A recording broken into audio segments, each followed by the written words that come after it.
थे और कुत्ते भौंकना शुरू हो जाता है। सेम वही कहानी ऐसी हुई कि जो 20-20, 25-25 सालों से 10-10 सालों से। राम राम भाई सारे भाई है ना, मैं आपका अपना करण गिल भाई। आज हम पहुंचे थे भाई BFA जो धनौल्ला मेला है, पशु मेला, वहां पे। और यहाँ पे भाई एक हमने हरियाणा की टूमी गैस का फौजी साहब ने, ये खरा सोना है बिल्कुल, इनके पास पहुंचे हैं, मिले तो बात करने का मन हो गया।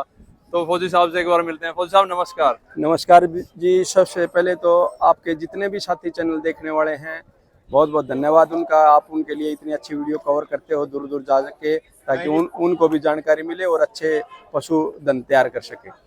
फौजी साहब तो यहाँ कब से आए हुए हो?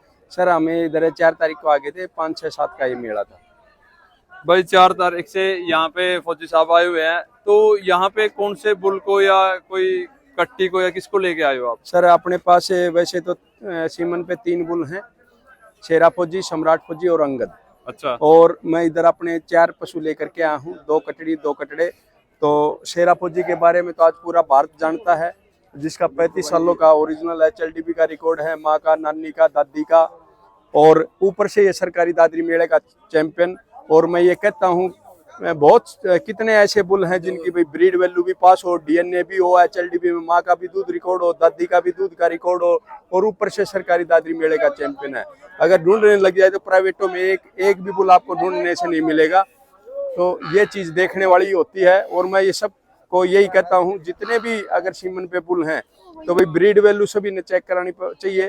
उसी के बाद पता चलता है कि उसके बच्चे दूध पे आएंगे। जैसे आप देख सकते हो, शेरा फौजी का हमने प्रॉपर लिख रखा है। माँ का दूध 26 kg 466 ग्राम, HLDB में रिकॉर्ड 2021 में। फादर PC 575, ये फादर है जो कि DNA पास है।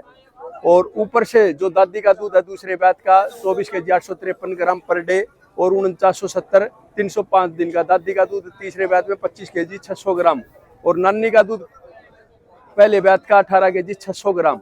और नाना ABC वीरा बिल्ली वालों का भीमबुल है। जो आपने बताया शेरा फौजी का फादर HLDB PC 575, ये आपने DNA पास, ऐसा क्या हो गया कि DNA पास करवाने की जरूरत पड़ी आपको? DNA पास वैसे तो हमने फर्स्ट वीडियो में ही, जब ये शेरा फौजी की माँ का टिक्का लगा था PC 575 का, सरकारी हॉस्पिटल के हमने सारे रिकॉर्ड पहले ही प्रूफ सहित लगा दिए थे। लेकिन क्या होता है, जब आप देखते हो, हम जो छोटे बच्चे थे, जब गाँव में हाथी आ जाता था तो सब छोटे बच्चे झूम जाते थे और कुत्ते भौंकना शुरू हो जाता है। सेम वही कहानी ऐसी हुई कि जो 20-20, 25-25 सालों से 10-10 सालों से इस सीमन बैंक पे काम कर रहे थे, सीमन वाले काम कर रहे थे, तो उन्होंने शेरा फौजी की ऐसी लाइन देख करके, शेरा फौजी को इतना सुंदर देख करके, तो उन्होंने भौंकना शुरू कर दिया कि भाई ऐसे ही बोल दिया होगा क्योंकि PC 575 फेमस बुल रहा है, उसकी कटड़ियां सारी दूध पे आई। तो उन्होंने ये कहा भाई शेरा फौजी का DNA कराओ। आप लोगों ने देखा होगा, इससे पहले हजारों बुल सीमन पे थे, हजारों अभी भी हैं, लेकिन किसी का DNA नहीं होया। लेकिन हमने फिर भी DNA NDDB से, जो भारत की नंबर 1 संस्था, उसे DNA कराया और ये शेरा फौजी PC 575 का शायर क्वालिफाइड होया। तो ये शेरा फौजी की उपलब्धि है। उसके बाद हमने और एक कदम आगे रखते हुए ये ब्रीड वैल्यू GBV जो करवाई, वो भी 129.09, जो कि बहुत कम रियल बुलों में आप लोगों को देखने को मिलती है। ज्यादातर तो आपने प्राइवेट बुल देखे होंगे, फैल तक है उनकी ब्रीड वैल्यू, लेकिन 129.09 आना कोई छोटी मोटी उपलब्धि नहीं है। तो ये शेरा फौजी की खास मैं बात आप लोगों को बताना चाहता हूँ। उसके बाद मैं बात करूं भाई, जो अंगद बुल है, अभी मेले में गया हुआ है, और ये मेरा बलवान नाम का बुल है। ये कल ही भाई धनौल्ला में अब की बार ये फर्स्ट आया है। इससे पिछली बार मेरा जो अंगद बुल था वो फर्स्ट था, अरबी रिंग में गया हुआ हो। और उसके बाद ये देख सकते हो आप, जो मैंने बुल लगाए, शेरा फौजी सरकारी दादरी मेले का चैंपियन, और ये बलवान बुल मेरा मेरठ UP का चैंपियन, और ये जो अंगद है BFA धनौल्ला मेले का चैंपियन। और जो मैंने पंचायत सीसर खास को दिया था भिवानी प्रदर्शनी में, 3रे नंबर पे था। तो मैंने अनगिनत ऐसे बुल पाड़े जो पंचायतों को दिए, और जिनके आज 22-22 kg 2-2 दांतों ने दूध निकाला, रिकॉर्ड बनाया। तो 5 जोटी अपनी जो आज रिकॉर्ड की जोटी है फर्स्ट टाइमर, वो अपने फार्म प्रवीण मुरा फार्म से निकली है। चाहे वो अरनाज की बात लगाओ, किस्मत सिख की बात लगाओ, लक्की की बात लगाओ, सारी फर्स्ट टाइमर जोटियों ने अपना नाम कमाया भाई। और आज ये इनके बच्चे आप देख पा रहे हो भाई, तैयार हो रहे हैं। और ये जो नया इसका पहला मेला था, पहला रिंग था, पहले ही रिंग में, पहले मेले में इसने प्रथम स्थान पंजाब की धरती पर आकर के प्राप्त किया है। भाई आप जो देख रहे हैं, सर ने बताया कि मतलब जो शेरा फौजी बुल है उसके बारे में एक एक चीज बिल्कुल गहनता से बताई है। और हर टेस्ट में वो बिल्कुल पास है। फिर भी कहता हूं मैं आपके चैनल के द्वारा, कोई भी पशुपालक साथी किसी शेरा फौजी के बारे में कोई भी जानकारी लेना चाहता है तो किसी भी टाइम अपने 90 34 14 48 13 पर फोन कर सकता है, या आप खुद भी कोई टेस्ट करवाने को हम तैयार रहते हैं, किसी भी टाइम अपना टेस्ट के लिए तैयार रहते हैं।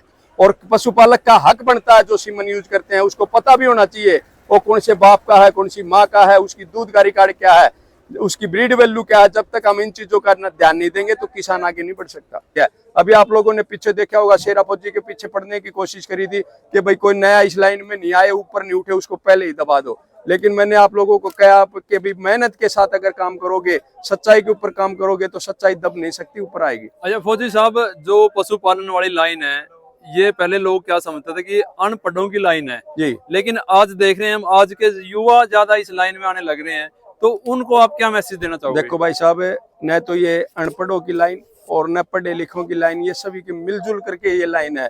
जब तक किसान, पशुपालक और विज्ञान, डॉक्टर सब मिल करके काम नहीं करेंगे और ईमानदारी से काम नहीं करेंगे तो ये नस्ल भी आगे नहीं बढ़ सकती। क्योंकि इसमें हमने डॉक्टर की भी जरूरत है, पढ़े लिखे की भी जरूरत है, मेहनत की भी जरूरत है, जो कि मेहनत या तो किसान कर सकता है या फौजी कर सकता है। और मेहनत नहीं होगी, इसको अच्छी संभाल नहीं करेंगे, अच्छा डाइट प्लान नहीं देंगे तो कैसे तैयार हो जाएगी। तो हमने डॉक्टरों से जो पढ़े लिखे हैं उनसे हमने मार्गदर्शन करना, भाई हमने क्या करें, इसको कौन सी खुराक दें या कौन सा सप्लीमेंट दें और कैसे घुमाएं फिराएं, क्या क्या ध्यान रखें। मेलों में आने का भी यही फायदा होता है, लोग मेले में पहुंचते हैं उससे ये सीखने को मिलता है, अभी ये बार रोया है तो इसमें क्या कमी, हमने क्या काम कर सकते हैं, किस चीज़ के अधिक पॉइंट होते हैं। तो मेलों में भी पार्टिसिपेट करना आना बहुत जरूरी है भाई। मेले में आने से आजकल बहुत लोग मतलब पीछे हटते हैं। मेलों में क्या है कि जजिंग पे सवाल उठाते हैं और भी बहुत सी देखो जी, कुछ एक तो मैं बात बताता हूँ, प्राइवेट लगभग प्राइवेट मेलों में ये भाई उंगलियां उठती हैं, उसमें कमेटी हुई चाहे मेले के प्रधान हो, उसको इन बातों का ध्यान रखना चाहिए कि मेला निष्पक्ष कराए, किसी के प्रेशर में न आए, किसी की भाई भतीजावाद में न पड़े कि ये मेरे गांव का है, ये मेरे को जानता है, ये ऊंचे पद पे है तो इसकी जो कटड़ी का इशारा होया, कटड़े का इशारा होया उसको फर्स्ट कर दें। ऐसा करने से किसान दबेगा और आगे नहीं बढ़ सकता। जो मैं ये कोई भी मेले कराता है तो उनको पूरी कमेटी प्रधानों को यही कहूँगा, निष्पक्ष फैसला कराएं और उसके बाद उस किसान को समझाएं बाहर निकालते समय कि इसमें ये टैल की कमी थी, इसमें ये भाई पीठ की कमी थी, स्किन की कमी थी। तो उससे क्या होगा, उसको भी पता चलेगा, सीखने को मिलेगा और जो अपने अच्छे बच्चे तैयार करेगा दोबारा वो तैयार करने में उसको मदद मिलेगी। ले भाई, आप लोग जो बढ़िया ब्रीडिंग को लेके आते हैं, सबको एक मन में ये रहता है कि इसको सीमन कहाँ से लगवाएं, कौन सा सीमन लगवाएं, तो बढ़िया प्रोजनी के अपने सीमन लगवाने चाहिए। और इसमें सबसे बढ़िया जो प्रोजनी हरियाणा में एक शेरा फौजी का नाम है और उसके बारे में सर ने बताया। देखो दोस्तों, मैंने आपको बताया भाई शेरा फौजी, सम्राट फौजी, अंगद तीनों बुल है मेरे को, लेकिन मैं आज ये दावे के साथ कह सकता हूँ शेरा फौजी की कोई एफिडेविट भी ले सकता है मेरे के 100% उसके दूध के बच्चे आएंगे, क्योंकि वो ब्रीड वैल्यू भी पास है, डीएनए पास है, पूरा रिकॉर्ड उसकी माँ का रिकॉर्ड, नानी का रिकॉर्ड, दादी का रिकॉर्ड है। तो इसलिए हम कंफर्म है कि जो भी भाई बच्चे आएंगे सुंदरता के साथ साथ, जैसे शेरा फौजी सुंदर है उसके साथ उसके बच्चे दूध पे भी आएंगे। तो ये बात करी हमने भाई फौजी साहब से, और आगे फिर ऐसी किसी वीडियो के साथ आपसे मिलेंगे, तब तक के लिए राम राम। धन्यवाद भाई, जय हिंद।